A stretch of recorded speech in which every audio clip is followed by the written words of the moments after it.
Hare Krishna. Welcome to Bhagavadgita, the great philosophical text which has motivated big people of the world. Nelson Mandela, Mahatma Gandhi, Dr. Martin Luther King, Einstein, etc. Today I am going to discuss how you can improve your sixth sense. Actually, the most important sloka in Bhagavad Gita is about how to improve your sixth sense, how to develop and nurture your sixth sense. Bhagavad Gita is 18 chapters, of which the 4 slokas are considered most important. 10th chapter, 8th sloka to 10th chapter, 11th sloka, of which 10.10 is the essence. I'm searching for God right now. 4 years ago, I met a person. He gave me a book as a gift and then told me this sloka, Tesham satayuktanam bhajatam pritipurvakam dadami buddhi yogam tam yena mam upayantete. One who is always devoted to God, his intelligence will improve, his sixth sense will improve, and ultimately he will find God. That is true for me, that is true for you also. So the essence of Bhagavad Gita is to think about God, to follow meditation, yoga, to read Bhagavad Gita, to read Srimad Bhagavatam. Via that, improve your consciousness and connect with God. Improve your sixth sense. There are multiple reasons to improve your sixth sense. One is you'll like it. You also have more arrows in your armor. Today is a very competitive world. I want you to be very, very successful. Success is not necessarily defined as money. There are many, after certain middle class lifestyle, how much of money you have, whether you have $500,000 or whether you have $1 million, there's hardly any difference between these two. The amount of happiness which you get, it doesn't matter after some stage from money. So anyway, I want you to be very successful, and for you to be successful, you should work hard. You should also improve your mind skills. You should improve your presence of mind. You should improve your sixth sense too. Many times we do stuff in life, and after 2 hours, after 3 days, after 3 months, after 30 years, we realize that what we did was wrong, and we start correcting it. If we can improve our intelligence, improve our presence of mind, improve our sixth sense, we can avoid all these wastage of time. We can be more effective. That is the difference between Microsoft and Google. Microsoft was very, very successful. If you look back in 15 years ago, in 2001 time frame, and Google was just a startup. And today Google is a bigger company than Microsoft. Microsoft missed the internet bus, and Google rode the internet bus. Hare Krishna. Please excuse the background musical bells. My 2.5-year-old kid and my 6-year-old kid, they're doing Abhishekam to Lord Shiva and Lord Vishnu, and they're doing their devotional process. Joy of devotion, even 3-year-olds get it. It's just we 30-year-olds and we 40-year-olds who don't quite understand the joy of devotion. So anyway, Microsoft missed the internet bus, and it lost the internet war to Google because Google had better sixth sense. It's important for us to invest in ourselves, invest our intelligence, so that number one, we are successful materially, we can avoid a lot of problems, and we are also successful spiritually. By doing yoga, chanting Vedic mantras, thinking about Krishna, chanting Krishna's names, chanting God's names, we can improve our intelligence, and we can become more evolved in our sixth sense, that we can avoid a lot of problems in life. There's a movie by name Sixth Sense. It's a very wonderful movie. Firstly, I don't watch that many movies. I somehow watched Sixth Sense when I was in college around 18 years ago. It's a very, very successful movie. I think it won the Oscars for that year. Made a lot of money, this, that. And if you think of it, it's a very different movie from a typical movie. Most of the typical movies are boring. You drive fast cars, you get drunk, you do this partying, that partying, you do a lot of romance. And I'm not talking of platonic romance. I'm talking about dirty romance. This and that, a lot of fighting, you kill a lot of people, and somehow you're supposed to come out as a better human being, as a better person, etc. So most movies have become pointless. Sixth Sense is actually operating at intellectual level.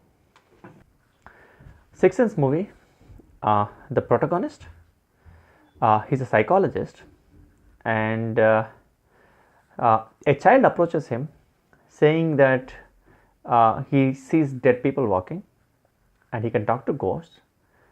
And the protagonist actually tells him, hey, listen, if somebody is a ghost, that's because they have unfulfilled desires on this earth, planet Earth. So why don't you help them understand that they have unfulfilled desires? So there are these people who have become ghosts because they have unfulfilled desires. Why don't you help them understand that they have unfulfilled desires, to either fulfill the desires or give up the desire, so that they are liberated from earth and they can go on to their next destination. Now this movie is coming from a Western context. Actually the author is a Hindu and all these things, the director of the movie, Night Shyamalan. So he understands some of this Hindu background, but it's also very whittled on philosophy from the Western point of view. But he says, the ghosts have unfulfilled desires, that's why they're stuck on earth. So the small boy who can talk to ghosts should help them understand this and help them get liberated. There is a goal for life, dharma, artha, kama, moksha, which is religious living, economic gratification, sense gratification, and finally liberation. So this particular boy, he was unwilling, but he finally starts talking to ghosts to help them understand that they have unfulfilled desires. And it actually turns out that the protagonist himself was a ghost. He got killed, he was murdered. And anyway, the protagonist finally understands that he had some unfulfilled desires, and he gets them fulfilled, and then he moves on. But it's a very different film. This film Sixth Sense is very different from typical movies, and you will see that you'll actually feel happy, some amount of happiness after seeing the film. Now this is not absolute happiness. Absolute happiness is Krishna consciousness. Manmara Bhavat Bhakto Matyaji Mam Namaskuru Mame Vaishya Yukta Evam Atmanam Matparanam. Bhagavadgita 9th chapter 34th verse. Thinking of Krishna always. That is absolute happiness. So you see, there are 5 levels of happiness. You're happy because you eat, pranamaya kosha. Annamaya kosha. There are 5 levels of happiness. You're happy because you eat, annamaya kosha. You're happy because you're breathing, pranamaya kosha. You're happy because you're thinking, gnanamaya kosha. You're happy because you've understood your relationship with God, vijnanamaya kosha. You're happy because you're communing with God, anandamaya kosha. So this film appeals at the intellectual plane. You're happy because you are thinking.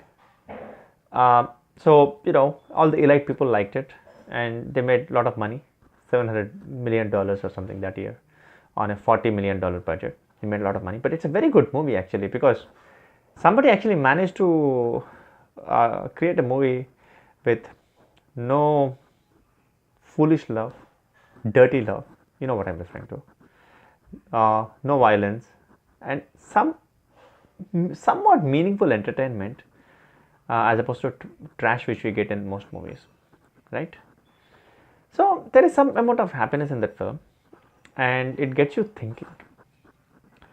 Now the film was named Sixth Sense, and presumably I'm thinking that maybe Mr. Night Shyamalan, he has a high level of sixth sense, that he came up with something out of the box, thinking out of the box, the corporate word, buzzword.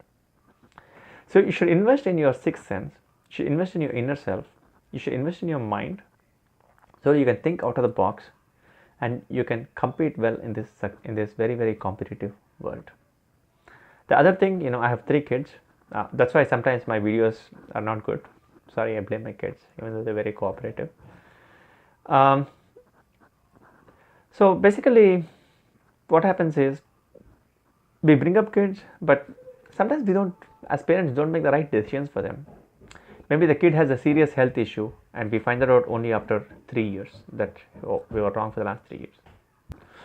Or many times you go to a doctor, the doctor once says here is a problem, and you discover after a week that the problem is something very different. In fact, I know of kids who have suffered a lot medically, either their karma or wrong medical decisions or whichever it is. So we developing our sixth sense, our intelligence, our emotional IQ. Bhagavad-Gita is all about improving emotional IQ. Helps us make better decisions, become better parents with our kids, better friends to our friends, and better office going people at our office and whatnot. So, and the real happiness is at level 4 and level 5. Jnanamaya Kosha and Manomaya Kosha, communion with God. You should develop your Divya Drushti, your spiritual intelligence, your divine vision, so that you can think out of the box. Srila A.C. Bhakti Vedanta Swami Prabhupada, the founder Acharya of ISKCON, demonstrated this. He would come up with these plans which are like, he's like 70-year-old man, and he came to America with $8 and a trunk of Bhagavad-Gita. And then he started the Hare Krishna movement, and he established 108 temples in 10 years. And he practically, established the Hare Krishna movement single-handedly all over the world, without any support from anybody, other than Krishna, of course, and the Guru Parampara. He would come up with plans which are like, yeah, maybe they'll work, but too unlikely to work, out of nowhere, this is too difficult to happen, etc., etc. And his followers, like Michael Grant, would say, they somehow work magically. I'm intrigued. I make so many plans in my life, I wish they work magically like that. So anyway, my point is, Srila Prabhupada had that sixth sense, highly evolved sixth sense, that he was very, very successful. If we are all trying to be successful, and we are all already successful to some extent. And if you're a student, I want you to be very, very successful. And in addition to working hard, in addition to studying a lot and doing all the right things, you should also work on your karma, your sixth sense, so that you become successful. And that is why I'm requesting you to kindly read Bhagavad Gita for 10 minutes a day, preferably in the morning. Yatra Yogeswara Krishna, Yatra Partho Dhanudharha, Tatra Sri Vijayo Bhutidva Nitir Matir Mama. 18 chapter 78 sloka. Wherever there is Krishna, there is always money, there is always victory, and there is always dharma. You will like doing it. Chant Vedic mantras, you will see that they will improve your intelligence. I chant Hare Krishna. Vedic mantras are tricky. There are a lot of rules and regulations. Luckily with Hare Krishna, there are no rules and regulations. So I chant that. Lord Chaitanya released all the rules.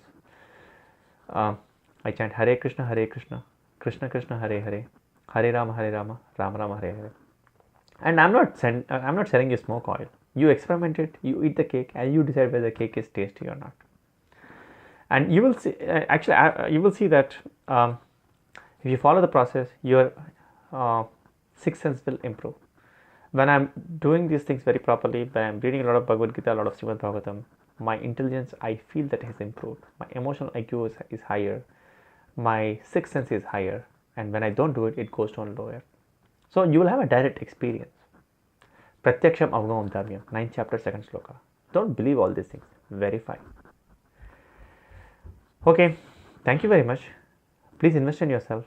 Invest in your mind. Your mind is either your best friend or your worst enemy. Read Bhagavad Gita. It is a very, very powerful book. Better than Bhagavad Gita is Srimad Bhagavatam. Worship your Ishtadev, Lord Shiva, Lord Ganesh, Lord Krishna. And instead of worshiping them for just money, request them to help you establish your lost relationship with them. You will enjoy that more than anything else. Ask them to give you love of God, love of Bhagavad Gita, love of Srimad Bhagavatam. The highest mellow in the world is, number 1, love of God. Number 2, distributing love of God to everybody. Thank you. Hare Krishna.